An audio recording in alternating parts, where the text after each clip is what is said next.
ಊಟದ ಜೊತೆಗೆ ಏನಾದರೂ ನೆಂಚ್ಕೋಬೇಕು ಅಂತ ಅನ್ಸಿದ್ರೆ ಈ ಮಜ್ಜಿಗೆ ಮೆಣಸಿನಕಾಯಿ ಅಥವಾ ಮೆಣಸಿನಕಾಯಿ ಬಾಳಕ ತುಂಬಾನೇ ಟೇಸ್ಟಿಯಾಗಿರುತ್ತೆ. ವರ್ಷ ಪೂರ್ತಿ ಇಟ್ಟರು ಹಾಳಾಗದೆ ಇರೋ ತರ ಟಿಪ್ಸ್ ಮತ್ತೆ ಟ್ರಿಕ್ಸ್ ನ ಹೇಳ್ಕೊಡ್ತಾ ಇದ್ದೀನಿ.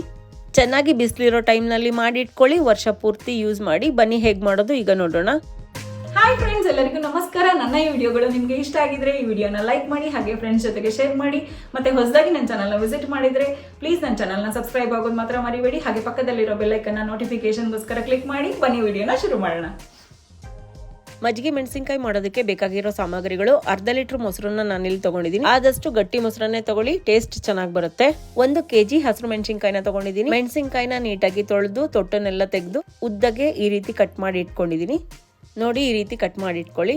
ನೆಕ್ಸ್ಟ್ ಇದಕ್ಕೆ ಉಪ್ಪು ಬೇಕಾಗುತ್ತೆ. 2 ಟೇಬಲ್ ಸ್ಪೂನ್ ನಷ್ಟು ಉಪ್ಪನ್ನ ಇದಕ್ಕೆ ಯೂಸ್ ಮಾಡಿದ್ದೀನಿ. ಜೀರಿಗೆನ ಹಾಗೆ ಪೌಡರ್ ಮಾಡಿರೋದು 2 ಟೇಬಲ್ ಸ್ಪೂನ್ ನಷ್ಟು ತಗೊಂಡಿದ್ದೀನಿ. ನೆಕ್ಸ್ಟ್ ಇದಕ್ಕೆ ಮೆಂತ್ಯ ಬೇಕಾಗುತ್ತೆ. ಮೆಂತ್ಯನ ಹುರಿದು ನಂತರ ಇದನ್ನ ಪೌಡರ್ ಮಾಡಿ ತಗೊಂಡಿದ್ದೀನಿ. 2 ಟೇಬಲ್ ಸ್ಪೂನ್ ನಷ್ಟು ತಗೊಳ್ಳಿ. ಈಗ ಬನ್ನಿ ಎಲ್ಲ ಇಂಗ್ರೀಡಿಯೆಂಟ್ಸ್ ಆಯ್ತು, ಮಾಡೋದು ಹೇಗೆ ನೋಡೋಣ. ಮೊದಲು ಮಿಕ್ಸಿಂಗಿಗೆ ಅಂತ ಒಂದು ಸ್ಟೀಲಿನ ಬಾಣಲೆಯನ್ನ ತಗೊಂಡಿದ್ದೀನಿ. ಅದಕ್ಕೆ ಮೊದಲಿಗೆ ಕಟ್ ಮಾಡಿ ಇಟ್ಕೊಂಡಿರುವಂತ ಹಸಿರು ಮೆಣಸಿನಕಾಯಿನ ಹಾಕ್ತಾ ಇದ್ದೀನಿ. ಆದಷ್ಟು ಬಲಿತ ಹಸಿರು ಮೆಣಸಿನಕಾಯಿ ತಗೊಂಡ್ರೆ ಎಣ್ಣೆಲಿ ಫ್ರೈ ಮಾಡಿದ್ರೆ ಚೆನ್ನಾಗಿರುತ್ತೆ. ಈಗ ಇದಕ್ಕೆ ಹುರಿದು ಪೌಡರ್ ಮಾಡಿ ಇಟ್ಕೊಂಡಿರುವಂತ ಮೆಂತ್ಯ ಪುಡಿನ ಹಾಕೊಳ್ಳೋಣ.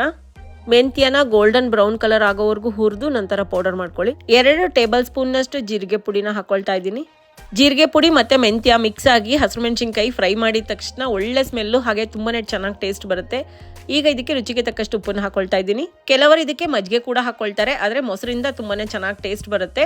ಹಾಗೆ ಎಷ್ಟು ದಿನ ಇಟ್ಟರು ತುಂಬಾ ಚೆನ್ನಾಗಿರುತ್ತೆ ಮೆಣಸಿನಕಾಯಿ, ಹಾಗಾಗಿ ಮೊಸರನ್ನೇ ಯೂಸ್ ಮಾಡಿ. ನೋಡಿ, ಈಗ ಅರ್ಧ ಲೀಟರ್ ಮೊಸರು ಪ್ಯಾಕೆಟ್ ತಗೊಂಡಿದ್ದೆ ನಾನು. ಪ್ಯಾಕೆಟ್ ಮೊಸರನ್ನ ಯೂಸ್ ಮಾಡಿದ್ದೀನಿ. 1 ಪ್ಯಾಕೆಟ್ ಪೂರ್ತಿ ಮೊಸರನ್ನ ಈಗ ನಾನು ಹಾಕೊಂಡಿದ್ದೀನಿ. ಈ ರೀತಿ ನೀಟಾಗಿ ಮಿಕ್ಸ್ ಮಾಡ್ಕೊಳ್ಳಿ. ಹಾಕಿರುವಂಥ ಪೌಡರ್ ಹಾಗೆ ಮೊಸರು ನೀಟಾಗಿ ಮಿಕ್ಸ್ ಆಗಬೇಕು ಹಸಿರು ಮೆಣಸಿನಕಾಯಿ ಜೊತೆಗೆ. ಹೇಳಿರೋಂಥ ಎಲ್ಲ ಮೆಥಡ್ನ ಕರೆಕ್ಟಾಗಿ ಫಾಲೋ ಮಾಡಿ. ಈ ರೀತಿ ಮೊಸರಲ್ಲಿ ಕಲಸಿ 1 ದಿನ ನೈಟ್ ಪೂರ್ತಿ ಹಾಗೆ ಮುಚ್ಚಿ ಇಡಬೇಕು. ಅದಕ್ಕಿಂತ ಜಾಸ್ತಿ ಇಡೋದಕ್ಕೆ ಹೋಗಬೇಡಿ, ಟೇಸ್ಟ್ ಅಂತೂ ಹಾಳಾಗ್ಬಿಡುತ್ತೆ, ಮತ್ತೆ ಜಾಸ್ತಿ ದಿನ ಇಡೋದಕ್ಕೂ ಬರೋದಿಲ್ಲ. ನೀವು ಖಾರ ಕಡಿಮೆ ತಿನ್ನೋರಾದರೆ ಹಸಿರು ಮೆಣಸಿನಕಾಯಿ ಕಟ್ ಮಾಡಿದಾಗ ಬೀಜಗಳನ್ನು ಸ್ವಲ್ಪ ತೆಗೆದು ನಂತರ ಈ ರೀತಿ ಮೊಸರಲ್ಲಿ ಕಲಸಿಟ್ಕೊಳ್ಳಿ, ಆಗ ಖಾರ ಕಡಿಮೆ ಆಗುತ್ತೆ. ಕೆಲವರು ಮಜ್ಜಿಗೆ ಹಾಕ್ತಾರೆ, ಆದರೆ ಮಜ್ಜಿಗೆ ಹಾಕೋದ್ರಿಂದ 2-3 ಬಾರಿ ನೆನೆ ಇಟ್ಟು ಮಾಡಬೇಕಾಗತ್ತೆ, ತುಂಬ ದಿನ ಟೈಮ್ ಬೇಕಾಗುತ್ತೆ. ಸೊ ಅದರಿಂದ ಮೊಸರಲ್ಲಿ ಈ ರೀತಿ ಮಾಡಿಕೊಂಡ್ರೆ ಬೇಗನೂ ಆಗುತ್ತೆ, ಜಾಸ್ತಿ ದಿನ ನೆನೆ ಇಡೋದು ಬೇಡ, ಹಾಗೆ ಎಷ್ಟು ದಿನ ಇಟ್ಟರು ತುಂಬಾ ಟೇಸ್ಟಿಯಾಗಿರುತ್ತೆ. ಈ ರೀತಿ ಒಂದು ಪ್ಲೇಟ್ನ ಮುಚ್ಚಿ 1 ದಿನ ಇದನ್ನು ಹಾಗೆ ಇಡಬೇಕು. ಈಗ 1 ದಿನ ಆಗಿದೆ, ತೋರಿಸ್ತಿದ್ದೀನಿ ನೋಡಿ. ಮಜ್ಜಿಗೆ ಹಾಕಿದ್ರೆ ತುಂಬಾ ನೀರು ಬಿಟ್ಕೊಳ್ಳುತ್ತೆ, ಆದರೆ ಮೊಸರು ಹಾಕಿರೋದ್ರಿಂದ ಗಟ್ಟಿಯಾಗಿ ಹಾಕಿರೋಂಥ ಪೌಡರ್ ಎಲ್ಲ ನೀಟಾಗಿ ಅಬ್ಸರ್ವ್ ಮಾಡಿಕೊಂಡು ಮೆಣಸಿನಕಾಯಿ ತುಂಬಾ ಚೆನ್ನಾಗಿ ರೆಡಿಯಾಗಿರುತ್ತೆ, ತುಂಬ ಟೇಸ್ಟಿಯಾಗಿ ಕೂಡ ಇರುತ್ತೆ. 1 ಕಾಟನ್ ಬಟ್ಟೆನ ತಗೊಂಡು ಅದ್ರ ಮೇಲ್ಗಡೆ ಈ ರೀತಿ ಹಾಕೊಳ್ಳಿ ಮೆಣಸಿನಕಾಯಿ. ಕಾಟನ್ ಬಟ್ಟೆ ಇಲ್ಲ ಅಂದರೆ ಆರಾಮಾಗಿ ಸ್ಟೀಲ್ ಪ್ಲೇಟ್ ಮೇಲೆ ಕೂಡ ಒಣಗಿಸ್ಕೊಳ್ಬೋದು, ಪ್ಲಾಸ್ಟಿಕ್ ಶೀಟ್ ಮೇಲೆ ಹಾಕಬೇಡಿ. ಈ ರೀತಿ ಕಾಟನ್ ಬಟ್ಟೆ ಆದರೂ ತಗೊಳ್ಳಿ, ಇಲ್ಲ ಅಂದರೆ ಸ್ಟೀಲ್ ಪ್ಲೇಟ್ ಮೇಲಾದರೂ ಆರಾಮಾಗಿ ಒಣಗಿಸ್ಕೊಳ್ಳಿ. ತುಂಬ ಬಿಸಿಲಲ್ಲಿ 1 ವಾರ ಇದನ್ನು ನೀಟಾಗಿ ಒಣಗಿಸ್ಕೊಳ್ಬೇಕು. ನಂತರ ಇದನ್ನು ಒಂದು ಗಾಜಿನ ಬಾಟ್ಲಲ್ಲಾಗಲಿ ಪ್ಲಾಸ್ಟಿಕ್ ಬಾಟಲಲ್ಲಿ ಬೇಕಂದರೆ ಸ್ಟೋರ್ ಮಾಡಿ ಇಟ್ಕೊಳ್ಳಿ. ಎಲ್ಲ ಮೆಣಸಿನಕಾಯಿನೂ ನಾನು ಈ ರೀತಿ ಬಟ್ಟೆ ಮೇಲೆ ಒಣಗಿ ಹಾಕಿದ್ದೀನಿ. ಒಣಗೋದಕ್ಕೆ 1 ವಾರ ಇದನ್ನು ಹಾಗೆ ಬಿಡ್ತೀನಿ.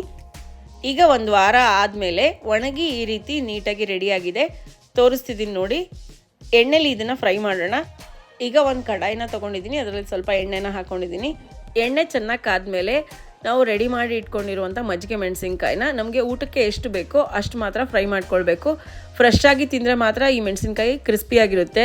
ಸ್ವಲ್ಪ ಹೊತ್ತು ಹಾಗೆ ಒಣಗೋದಕ್ಕೆ ಗಾಳಿಗೆ ಬಿಟ್ಟರೆ ಬೇಗನೆ ಮೆತ್ತಗಾಗೋಗುತ್ತೆ. ಹಾಗಾಗಿ ಊಟಕ್ಕೆ ಆ ಟೈಮಿಗೆ ಎಷ್ಟು ಬೇಕೋ ಅಷ್ಟು ಮಾತ್ರ ಕರೆದಿಟ್ಕೊಳ್ಳಿ.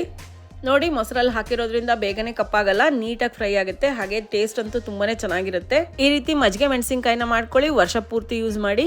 ಇಷ್ಟು ಕಲರ್ ಬಂದರೆ ಸಾಕು, ಮೆಣಸಿನಕಾಯಿ ಕರೆಕ್ಟಾಗಿ ಕರೆದಿದೆ. ಇದನ್ನು ನಾನೀಗ ಒಂದು ಪ್ಲೇಟ್ನಲ್ಲಿ ತೆಗಿತಾ ಇದ್ದೀನಿ. ಟಿಶ್ಯೂ ಪೇಪರ್ನ ಹಾಕಿ ತೆಕ್ಕೊಳ್ಳಿ, ಇಲ್ಲಾಂದರೆ ಪ್ಲೇಟ್ನಲ್ಲಾದರೂ ತೆಕ್ಕೊಳ್ಳಿ. ನೋಡಿದ್ರಲ್ಲ ಫ್ರೆಂಡ್ಸ್, ಮಜ್ಜಿಗೆ ಮೆಣಸಿನಕಾಯಿ ಮಾಡೋದು ಎಷ್ಟು ಈಸಿ ಅಂತ. ಒಣಗ ಹಾಕೋಕ್ಕೆ 7 ದಿನ ಬಿಡಬೇಕು ಅನ್ನೋದನ್ನ ಬಿಟ್ಟರೆ ಮಾಡೋ ಮೆಥಡ್ ತುಂಬಾ ಈಸಿ ಆಗಿದೆ. ಹಾಗೆ 2 ದಿನ 3 ದಿನ ಮಾಡೋ ಬದಲು ಬೇಗನೆ ಆಗುವಂಥ ಮೆಥಡ್ನ ನಾನು ಹೇಳ್ಕೊಟ್ಟಿದ್ದೀನಿ. ಈ ವಿಡಿಯೋ ನಿಮಗೆ ಇಷ್ಟ ಆಗಿದೆ ಅಂತ ಅನ್ಕೊಳ್ತೀನಿ. ಇದೇ ರೀತಿ ಈಸಿ ರೆಸಿಪೀಸ್ಗೋಸ್ಕರ ನನ್ನ ಚಾನಲ್ನ ಸಬ್ಸ್ಕ್ರೈಬ್ ಆಗೋದು ಮರಿಬೇಡಿ. ಈ ರೆಸಿಪಿ ನಿಮಗೆ ಇಷ್ಟ ಆಗಿದೆ ಅಂತ ಅನ್ಕೊಳ್ತೀನಿ. ಇಷ್ಟ ಆದರೆ ಲೈಕ್ ಮಾಡಿ, ಹಾಗೆ ಶೇರ್ ಮಾಡಿ, ಮತ್ತೆ ಈ ರೆಸಿಪಿನ ನೀವು ಕೂಡ ಖಂಡಿತ ಟ್ರೈ ಮಾಡಿ. ಹೇಗೆ ಬಂತು ಅಂತ ನನಗೆ ಕಮೆಂಟ್ ಮಾಡಿ ತಿಳಿಸಿ. Thank you.